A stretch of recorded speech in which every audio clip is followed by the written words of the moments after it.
not what was supposed to happen. Hey guys, I'm Dane, and the fall patch has just hit Battlefield 4. And I'm gonna go over some of the main patch notes and changes made to the game. Not every single change, but the ones that stands out the most. I'll not go into every single detail, only on the subjects I feel like it's necessary.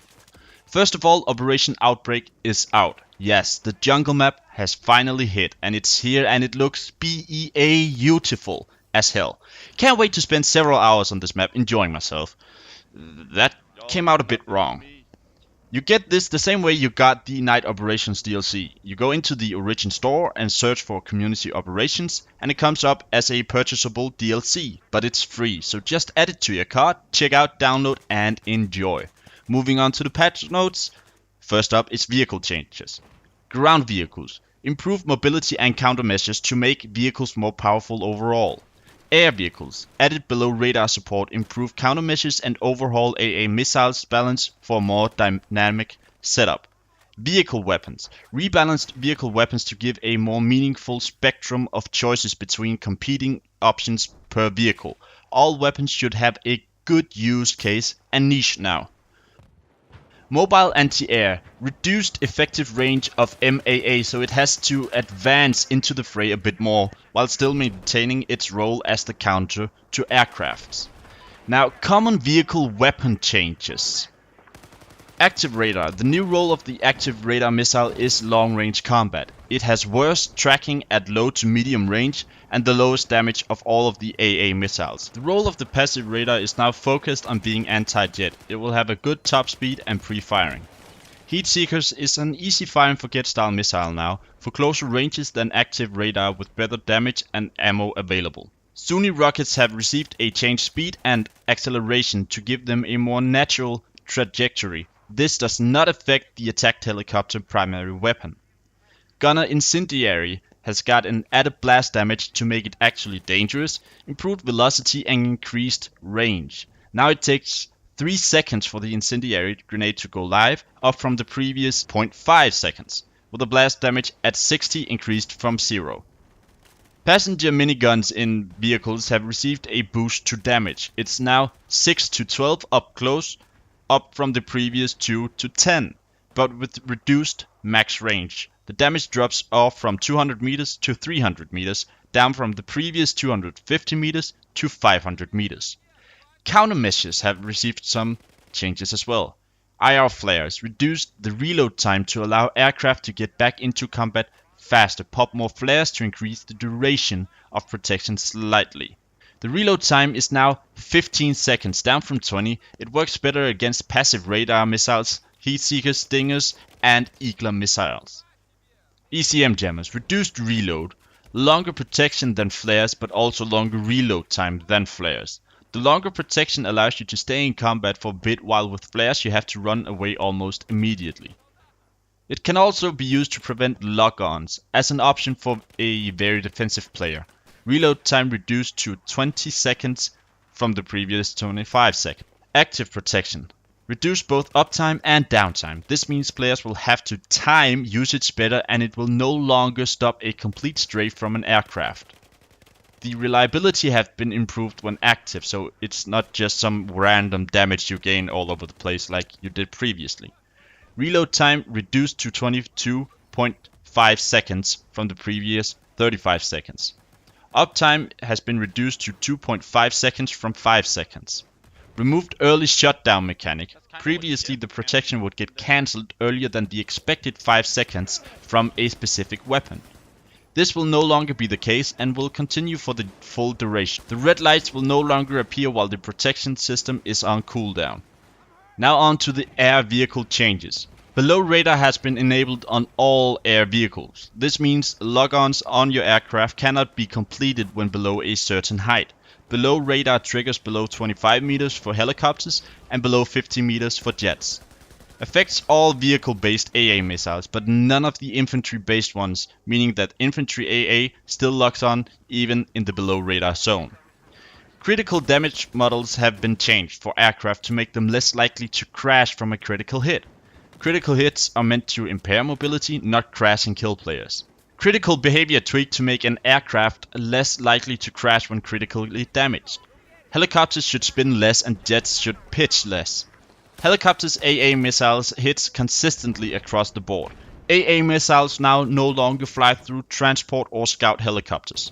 Jets' damage towards scout helicopters has been increased by 20%, and the damage against the IFV and MAA has been reduced. Stealth jets carry double the amount of AA missiles, and the 22mm and 25mm cannons are more precise now. Attack choppers' primary smart rockets auto replenishes at 60 seconds, down from the previous 18 seconds. Water vehicle changes. All primary weapons are now more evenly balanced against each other. Bolt mobility improved with faster reverse, and angle damage is a bigger factor, allowing for more skillful positioning. You take less damage with good angles towards your opponent, but more damage with a bad angle. Tank shells are now less likely to inflict critical hits due to the new angle multipliers. As you can see from this picture, these are the angles and the multipliers that comes with them. A straight 90-degree angle results in a 1.45 damage multiplier. A 75-degree angle is a 1.3 multiplier. A 60-degree angle is a 1.15 multiplier. A 45-degree angle is just normal damage at a multiplier of 1, where a 0-degree angle has got a reduced damage multiplier at 0.9. So hitting a boat from the side does way more damage than hitting the front or the back of the boat.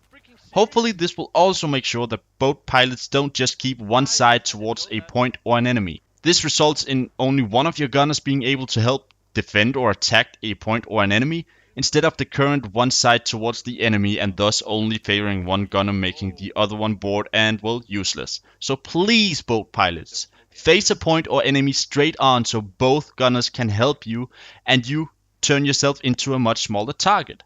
Primary weapons has seen some changes too. The 25mm cannon has the highest damage per magazine and is good against infantry. The 30mm cannon has the highest damage output versus ground vehicles, but low range. The burst cannon is very good against aircraft with a very high damage output, and it's good at ranged combat. The RIP boat now has 750 health, up from 500 health previously, and there's no rear damage bonus anymore. Land vehicle changes. General changes for the land vehicles include improved velocity and handling, and tweaks to all weapons to make them a viable option. Increase the size of the active protection shield, and it now works even better when moving. Main battle tanks now has improved survivability in vertical environments, increased speed and acceleration overall. The default shell, the AP shell, is good at killing infantry and vehicles, and it doesn't really knock choppers out of the sky as easily as it did before. The Sabot shell excels at taking out armor due to high velocity, making it very hard to dodge, and it's better against aircrafts. HE shell. With Sabot shell covering the anti-armor role, HE has been turned into HEDP, high explosive dual purpose, offering better damage against infantry and great against destructible cover. The staff shell is now a close medium range option to land critical hits on enemy vehicles. Low ammo count and tracking is similar to the MBT law, so it's not meant to be long range easy hit shell anymore, but just basically critical hit for medium range. The coaxial LMG now has reduced overheat to allow for more generous use in sticky situations. It's intended as an easy and reliable anti-infantry option. The HMG overheats faster but has better velocity to signify its intended use as a long-range alternative to the LMG. Damage and suppression have been reduced, and it still does damage to unarmored vehicles. The velocity has been increased from 500 to 670 meters per second. The infantry fighting vehicles have got some loving too. In general, cannons can shoot up higher to deal with verticality. Acceleration on steep slopes has been improved as well. The 25mm HE shell should be used as an all-around option. It works great versus infantry and decent against armor. The APF SDS shell is the improved choice for anti-vehicle compared to the other two shells. The LMG received similar changes as the tank LMG. The MAA 20mm cannon is the better choice against fast-moving targets like jets, and easier to use than its 30mm counterpart. The 30mm cannon is better at closer ranges within 800 meters than the 20mm, and it's perfect for going into the front lines. The Amtrak now has 1250 health, increased from 1000 health, and the Jeeps no longer received a damage bonus when hit in the front. That's a mouthful. Oh boy, and you know what? We are not done yet. There's still the infantry changes. So, here goes. Shotguns have received a nerf to buckshot and flechette at medium range, and all of the shotguns have been balanced out with each other. They deal less damage at range, the damage drop off is reduced to 25 to 32 meters from the previous 25 to 50 meters, and the pellet count of the UTS 15, Saiga 12K, DAO 12, DBV 12, and the M1014 has been lowered to improve the balance. The Maersk now has improved damage at medium range to give it an advantage over the 44 Magnum. The damage drop off starts at 60 meters instead of 45 meters, so you'll be able to do one-shot headshots up to 60 meters now. Awesome! C4 damage has been reduced from 500 to 400. The inner blast radius is now 1 meter instead of 2 meters, and the blast radius in general is now 4 meters instead of 5 meters. This is to balance it out against vehicles, as you're able to throw it quite far and it's easy to take out vehicles with it. The time to resupply has been increased as well, but more on that later. The M320 grenade launcher for assault now has improved velocity and blast damage with an additional magazine. The 3GL is now able to do significant blast damage with all the shots combined, according to the patch notes, but in my testing this is not the case. When you fire all 3 grenades, you may be able to kill one guy, but you really gotta be lucky. So I don't really think that this is a accurate description of this change. The M320 Dart now has similar changes made to it as was previously added to shotguns. More pellets of 24 instead of 12, less damage at 11.5 down from 25 up close, tighter cone so performance should be more consistent. Engineers cannot use lock-on rockets while in vehicles anymore. Yay! Now you cannot have 2 Reapers and rocket launchers while in a scout helicopter, nor while in a transport chopper. And the Straw. Boy, has this had a lot of weird changes made to it in the last few patches. But now it's more attractive to use, or at least that's what they claim. I'm gonna try this out a lot more before agreeing though. It does less damage at 188 instead of 215, but it has better velocity at close range, while it's also more agile. And now you can dumbfire it. The initial speed has been increased to 30 meters per second up from previous 15 meters per second, and the damage against IFV, MAA and attack boats has been increased. Again, I will test this out before I put down my final verdict, but I hope that it's at least a bit fun to use again. The Stinger rockets flies at half speed than before now, and the damage has been increased from 175 to 270, and the lock-on time has been increased to 1.3 seconds from the previous 1 second. The Eagler has got similar changes as the Stinger, though only a lock-on time of 1.1 seconds, up from 1 second earlier, a slight reduced flight speed but still faster than the Stinger, making the Eagler focused at jets. The AA mines now lock on instantly and can be equipped with rocket launchers. The damage has been increased from 150 to 210. But the max count equipped and deployed has been reduced to 1 instead of 2, and the lock-on range has been reduced to 75 meters from the previous 200 meters. The ammo box and ammo pack have new resupply speeds to be more consistent and balanced. The RGO V40 incendiary, flashbang and hair flag grenades resupplies in 7 seconds, and the M67 grenade resupplies in 8 seconds. The XM airburst and smoke resupplies in 7 seconds, the XM25 and the M320 Dart replenishes every 2.5 seconds.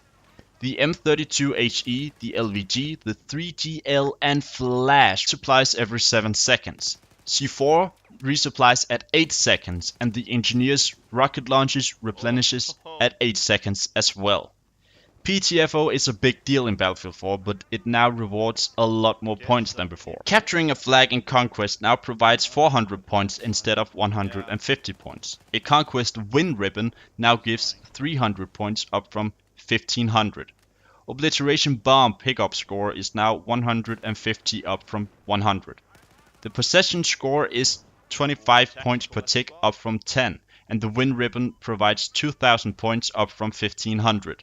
Rush disarm score is now 500 instead of 400, and when you destroy an MCOM, the entire team gets 500 points instead of only providing 400 points to the player arming the objective. The win ribbon for Rush is 3000 points up from the previous 1500. DICE has added the UI layout on the minimap for capturing areas that we know from Battlefield Hardline. Now we can see where we need to stand in order to capture a point.